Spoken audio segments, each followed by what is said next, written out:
We're talking actors and directors who put on the shows. We're talking playwrights and designers who you'll want to know. From the very first rehearsal to the final curtain call. We might be off Broadway, but we're talking about it all. 'Cause we're two local gals with global pals.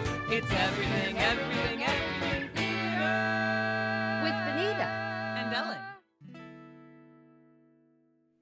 Hello, everyone, and welcome to the Everything Theater Podcast, the podcast where we talk about Everything Theater. Hi there, everybody. I'm Benita Zahn. And I am Ellen Cribbs. I thought we'd start with jazz hands today. It's You know? appropriate. Isn't it? Ellen and I are so thrilled with our guest today because she's a homegrown talent. And so many of you, once we introduce her, will have seen her really grow up and develop this wonderful professional persona she has. It's Annabelle Duffy. And hi, welcome. Hello, thank you so much for having me. I'm thrilled to be here. Annabelle is in town right now because she is understudying the role of Fanny Brice in Funny Girl. But you are no stranger. We're going to get to all that in a minute. Yeah. Annabelle, you are no stranger to the Capital Region, clearly. You know, you're a grad. All those years when you were performing at Park Playhouse stage. And we're going to take a listen in a moment. Oh, Is this what you imagined? Oh, goodness. I don't think I could have imagined this. I mean, I feel very lucky to be involved with this show because Funny Girl isn't really a show that gets put up a lot. I feel like oftentimes people are like, was this your dream role? And it just wasn't even in my scope of what I dreamed for myself because it was such an iconic performance by, Barbara Streisand. And the movie is so iconic that I didn't think it would ever come my way. But it succeeded all my expectations and touring. I honestly never really, not that I didn't imagine it for myself, but I think as a young kid, you're like, oh, I want to be on Broadway. But, like to be able to have my first kind of gig be touring the country and seeing so many places I would have never seen otherwise has been so amazing. You're a Carnegie Mellon grad. I am, yes. Pretty good chops. Yeah, I enjoyed the program. I have a lot of good things to say about it. When you were in school, and this is something we've touched on a little bit in some other interviews, do they ever prepare you for the public, being in the public, meeting the public? Performing is one thing, but living your life out loud is a whole nother smoke. Yeah, I think that's a really great question. I think my senior year, they certainly kind of stressed the importance of just, oh, we've got a dog who's just wandered in. Okay, mine's right behind me. You can't see him. I'm glad that was a dog and not a ghost. I was like, why? It's a door opening. She just crept right in. She's all right. It's a dog day. There. But I think that's a great question because I think that is one of the most important things to have as an actor is, knowing that the jobs are beautiful and wonderful and I'm really happy to be doing it. But, there's going to be a lot of space in between the jobs and there's a lot of space and you have to be content with your life and who you are outside of these jobs. And so, they had certainly stressed that to us our senior year, but I think, you have that like sort of young, like, I think a lot of us were, or, you're like, well, maybe I'll be the one that just books right out of school, never stops working. But I don't think anybody really does. I think and even if you are that person that right out of school, you get a job, like there's always going to be downtime. So I was lucky to get this job a year out of school. But for that first year, I was just kind of in New York, working a lot of jobs, auditioning, and sort of had to kind of reconcile, like, I gotta make my day-to-day, something I'm content with. And that, so when the job does come around, it's an addition to it, like a good life, as opposed to like what I'm living for.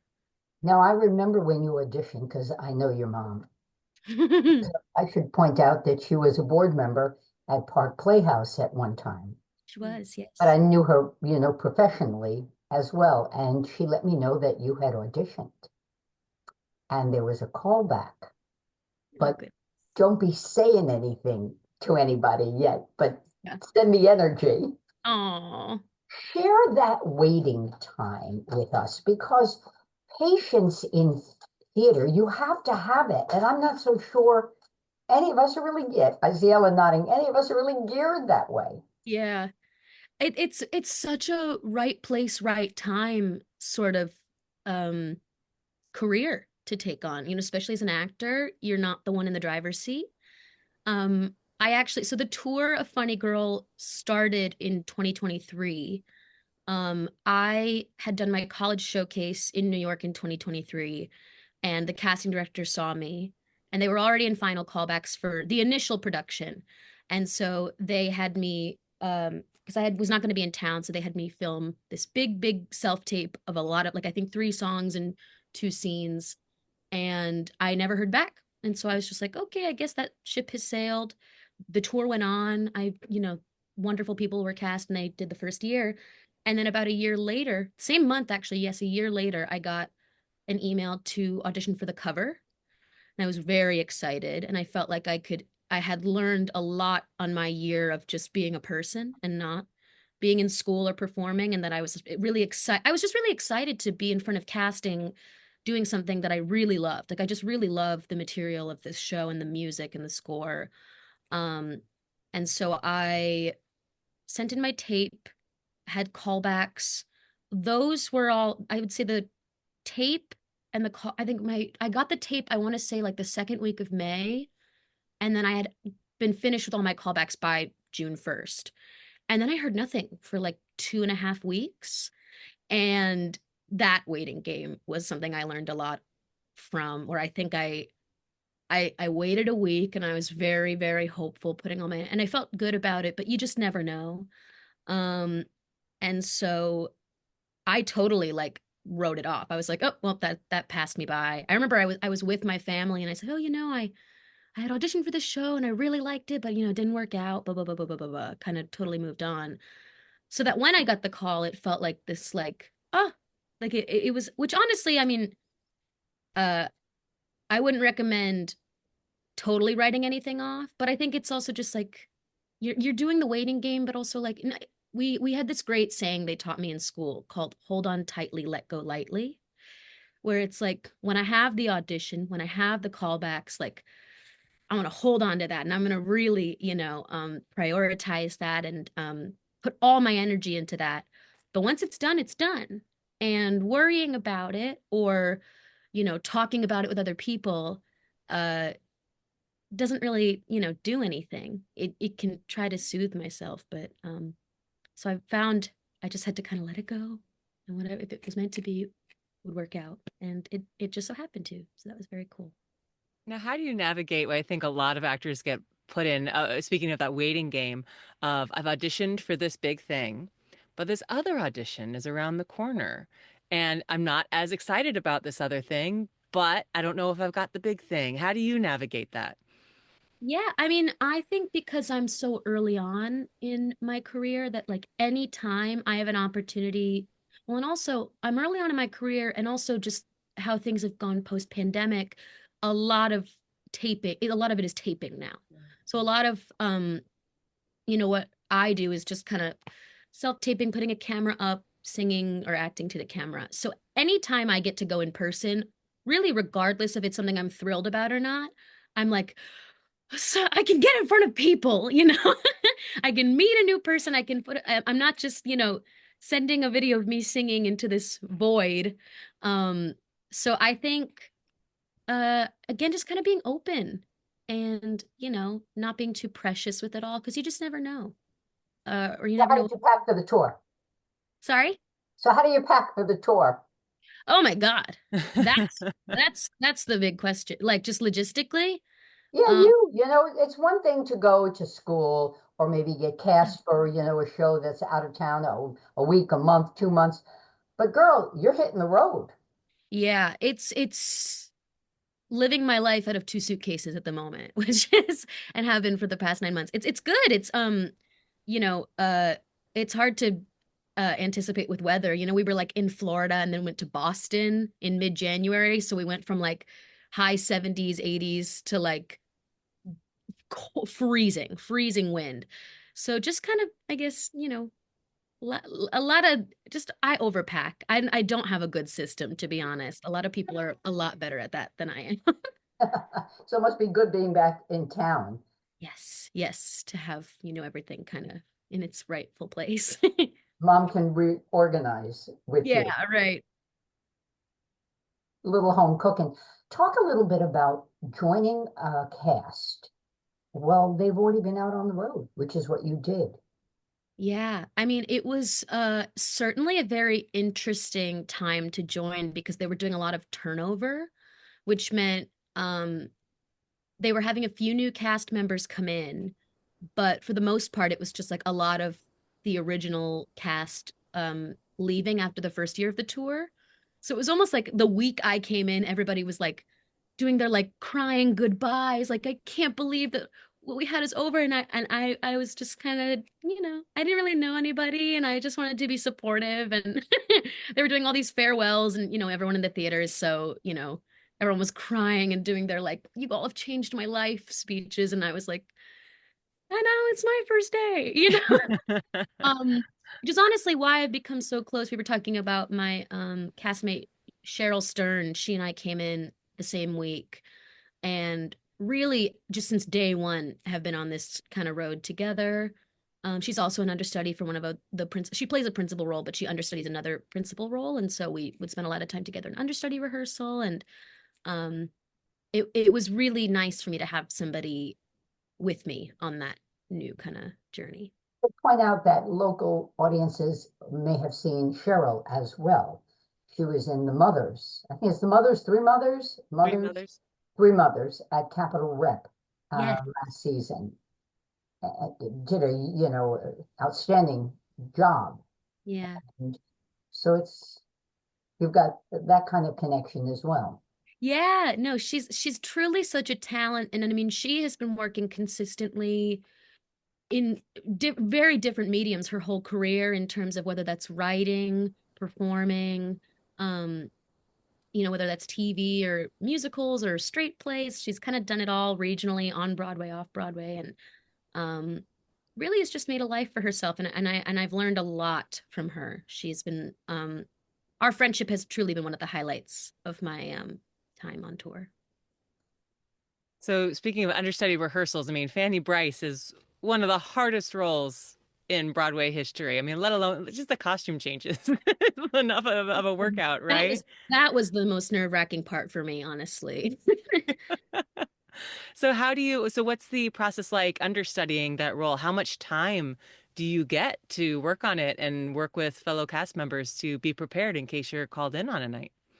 Totally. I mean, I was fortunate. So there was a bit of, they had to refit a lot of costumes to me because for the most part, I'm wearing Beanie Feldstein's costumes.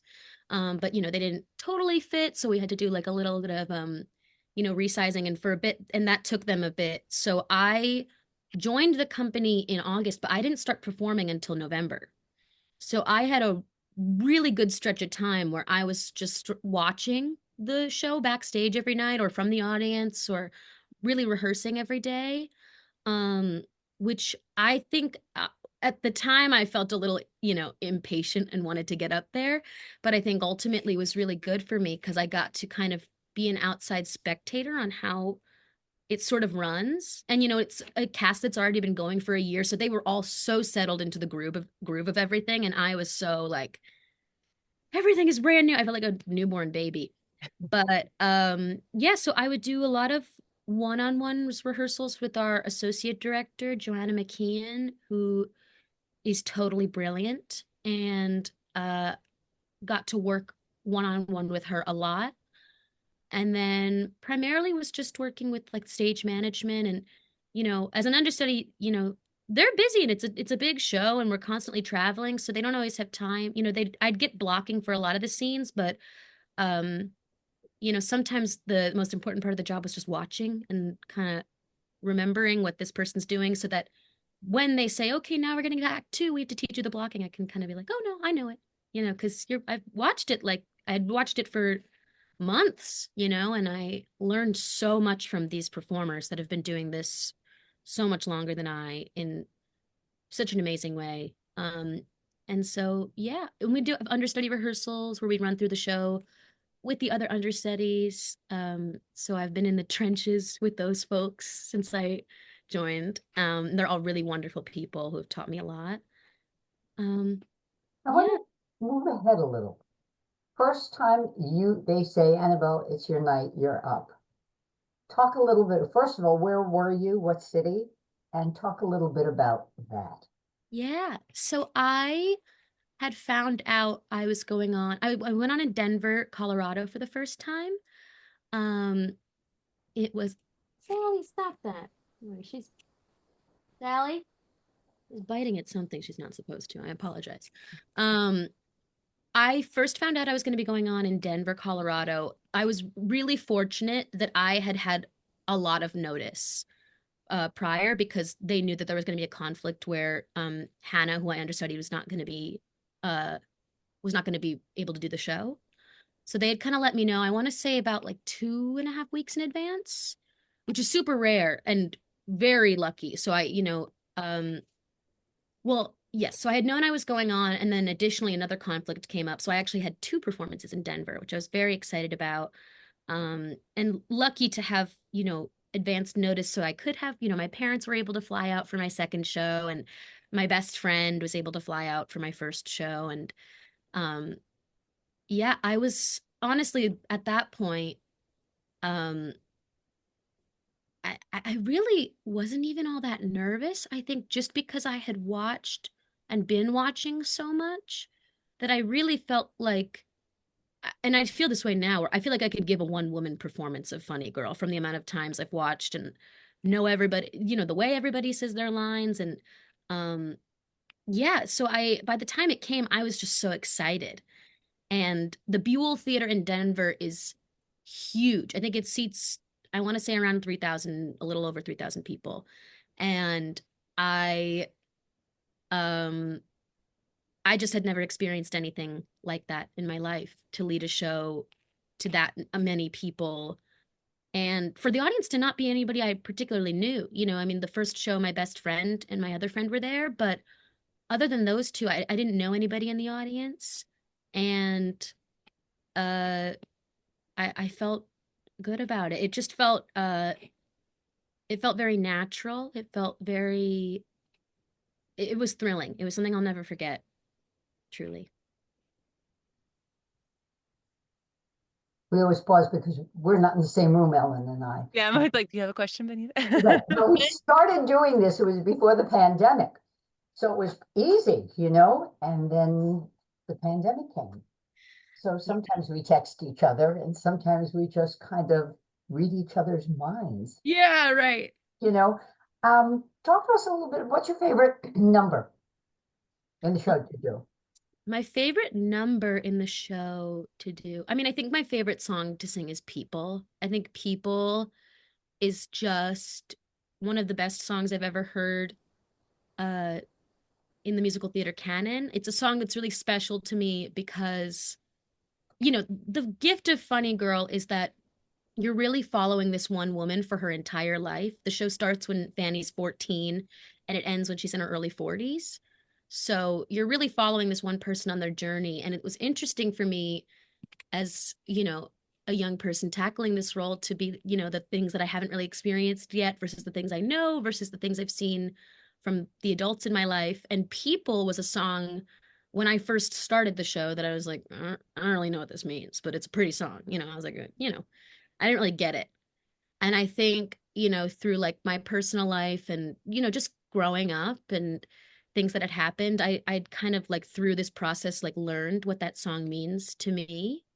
And to sing it now, knowing that, 6 months ago when I started this, or 9 months ago when I started this project, I am an actress, so I could kind of assume what I thought the song meant, but to really feel it while I sing it, and to have that discovery not only for the character but for myself, through that song was just such a cool thing for me. So that one, I guess, on a spiritual level, but on a fun level, it's got to be Cornet Man. Cornet Man is a hoot and a holler. It's like the raunchy burlesque sort of number. And our choreographer, our associate choreographer, Jeffrey Gulati, kind of gave me full permission to just really, he's like, just raunch it up. And I'm with it's me and these two boys in the ensemble who are dear friends of mine. And every time we get to go on, we just have the most fun. So I'd say those two are my favorite. Who else are you covering?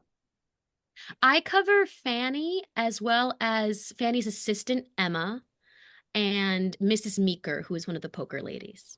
Hmm. How much of which one are you doing? I would say for the most part, which has been a kind of fun surprise, is I've done Mrs. Meeker the most, which is funny because, she's meant to be an older woman, and I started this contract as a 23-year-old.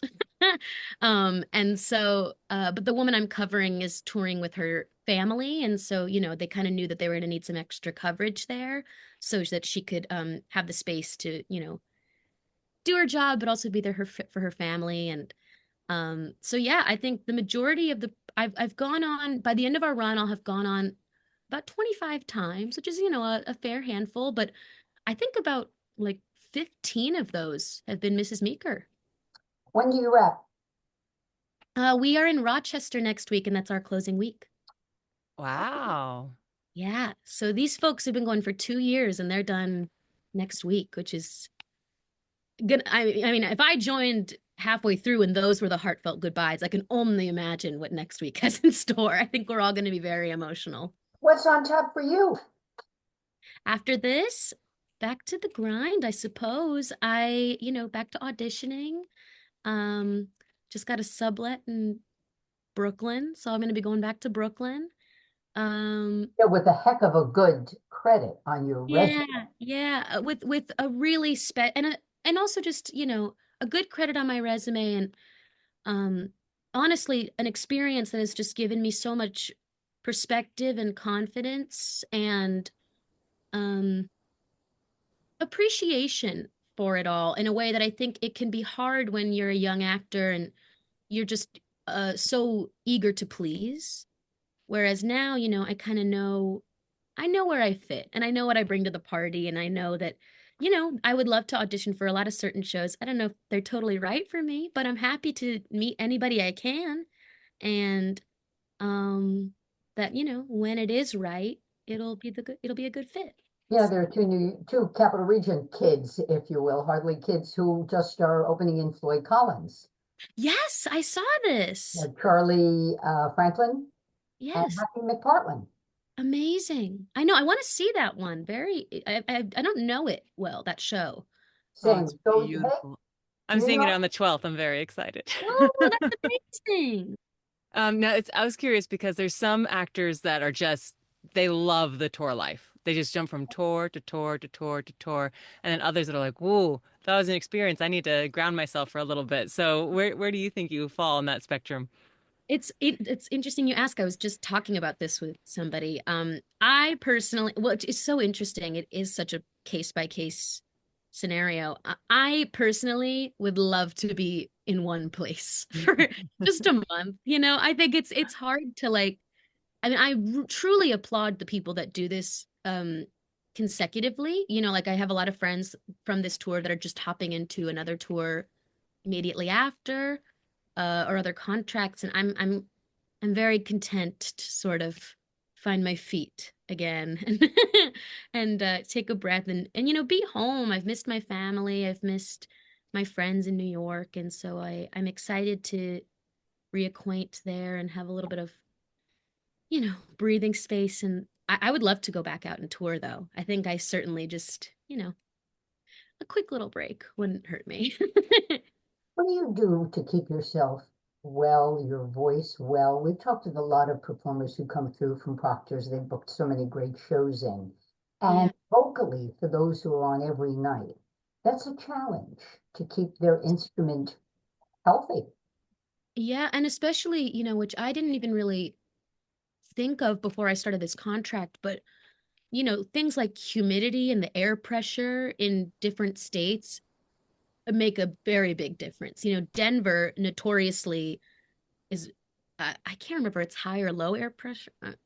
Oh, the pressure would be Well, because it's hot. very high elevated, Yeah. and notoriously they have oxygen masks backstage for the dancers, because if you get lightheaded, you have to go off stage because there's just no air. And Yeah. so, of course, that's the place where I'm going to play Fanny Brice for the first time ever. Um, a character who never leaves the stage and is constantly singing in his 17 solo numbers.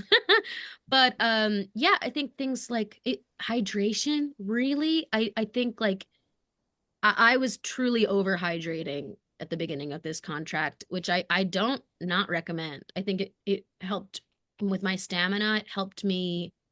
It's also just good for your body to be that hydrated. And humidifiers, game changer. My humidifier in Denver, I got my money's worth. My goodness. Um, so yeah, just a lot of water, a lot of steam. Elderberry. Elderberry's been great because and then you're traveling so much that people are getting sick. Particularly in like December, January, we had like a lot of people, out for a while, because that flu just hits, and it's hard to come back from that and do a musical. So just really prioritizing hydration and taking my vitamins. I think that was my like, yeah. No, we get to this point. I keep an eye on the clock and we do, are you ready for your close-up? I've got a little bit of video that we're going to drop in. Okay. 16-year-old Annabelle rehearsing for Godspell at Park Playhouse.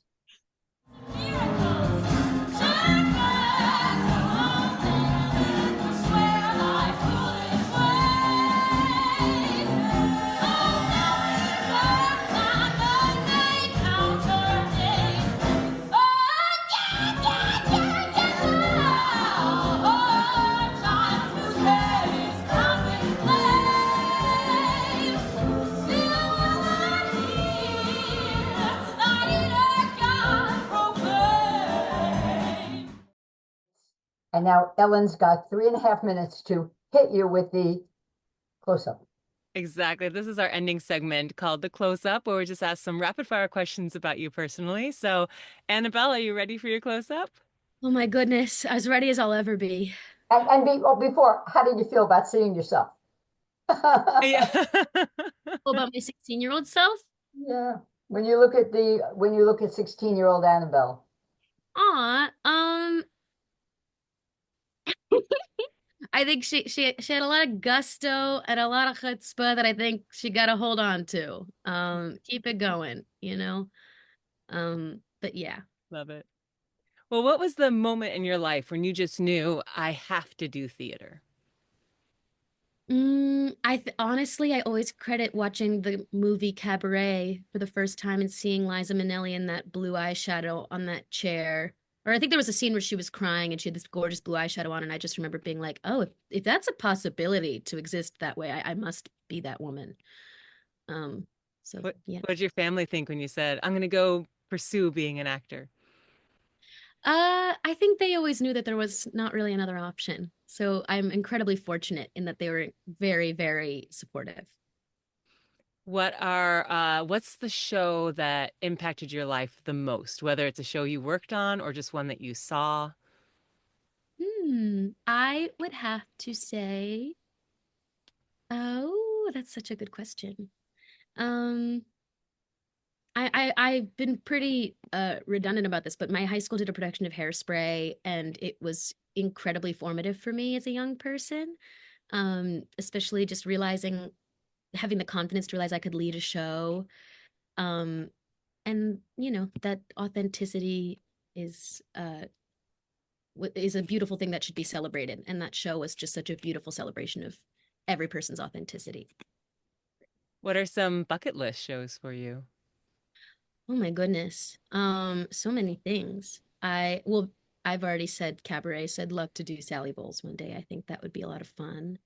Um, a lot of the roles I want to play, I have to wait a little bit. I'd love to do like a Mama Rose, or I'd love to do Mother in Ragtime would be a huge one for me. Um, yeah, those are the three to come to mind. They were auditioning for Cabaret. I know. On Broadway. I went to the non-union the call last year, but it's a stunt casty production on Is it Broadway. what? It's a lot of stunt casting with this particular production, but I'd love to do it regionally if it ever came along. This is just an observation I made. I saw the show last night. It's Oh, fantastic. great. And afterwards, my mom came with me, and we're talking about, it's such a example of like old school musical, and like listening just to the overture, and that Yeah. modern musicals just don't have these gorgeous overtures that start the show. So for you, are you old school or do you like the more modern stuff? I love old school. I really do. I think I don't know, it just feels so classic and timeless. And I love this thing I love about this show is that it is sort of old school, but it holds up so much. This story of this woman, you know, uh, being a successful woman in a relationship and the dynamics of that. I mean, being an unconventional woman wanting to pursue acting, like a lot of these themes that are, from the 1920s, they hold up in modern day. So I think, and stylistically, I think everybody loves a tap number. Everybody loves Isaiah Harris gives one of the best tap solos I've seen in my entire life as Eddie in Eddie's Tap. And um I think it's just such a beautiful show. So We've got about a minute. So the show runs at Proctor's through, April 6th. and for those who won't get to see Annabelle because she's not planning to be on stage, I will say I did just find out I will be playing Emma, Fanny's assistant on Friday. So if you come on Friday, there you you might go. see me say a few lines. There you go. Or you could always go to the Co's Music Hall on the 6th, the 7th. So, 6th. the 6th, I was right. Sunday the 6th, 7 p.m. Yes. Annabelle has graciously said she'll be performing songs from that and others. So,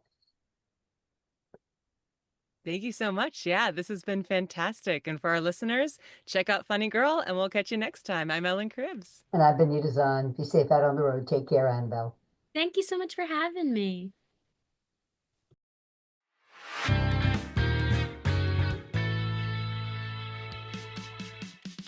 Thank you so much for listening to the Everything Theater podcast. Special thanks goes out to Alice Grinling for our photography and Justin Friello for composing our amazing theme song. Please remember to subscribe to our podcast and follow us on Facebook, Twitter, and Instagram. If you want to share your thoughts or what's going on in your theater community, you can reach out to us on social media or through our email at everythingtheaterpodcast@gmail.com. Till next time, it's everything, everything, everything.